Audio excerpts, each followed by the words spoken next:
Момчето што свиреше на кавал. Многу одамна, уште кога животните умееле да зборуваат, едно момче тргна со мајка си да оди на изворот по вода и со себе го зеди и својот кавал, со кој секоја вечер свиреше додека девојките играа. Кога се вратија дома, момчето забележа дека го заборавило кавалот крај потокот. Реши да се врати и да го побера. Мајка ме го убедуваше да не оди бидејќи беше многу темно и му рече дека во тоа време дивите зверови излегуваат од шумата и се собираат на чистината кај пратот. Но момчето се заинати и тргна. Дивите животни го забележаа дека иде кон потокот, па решија да се скријат во грамушките и да го фатат на враќање.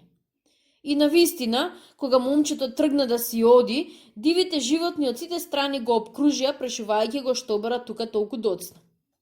Момчето им одговори дека дошло да си го побера своето омилено кавалче со кое навечер им свири на девојките за да играат. Тогаш животните му наредија и ним да им отсвири нешто за играње. Момчето го зеде кавалот и почна да свири.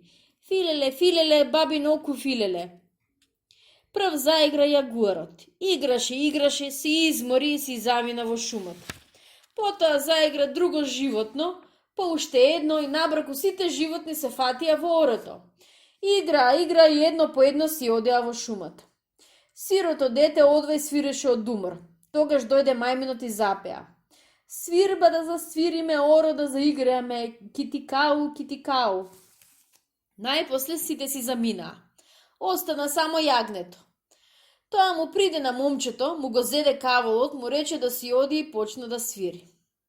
Момчето веќе стигна дома, а јагнето уште свиреше на кавалот. Но од зверовите се уште се договараа како да го фатат момчето.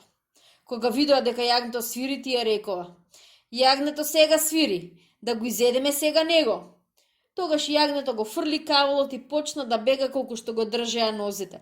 Зверовите забележаа дека свирењето престана и веднаш излегоа од густата шума, но никого не најдоа, ниту јагнето, ниту момчето.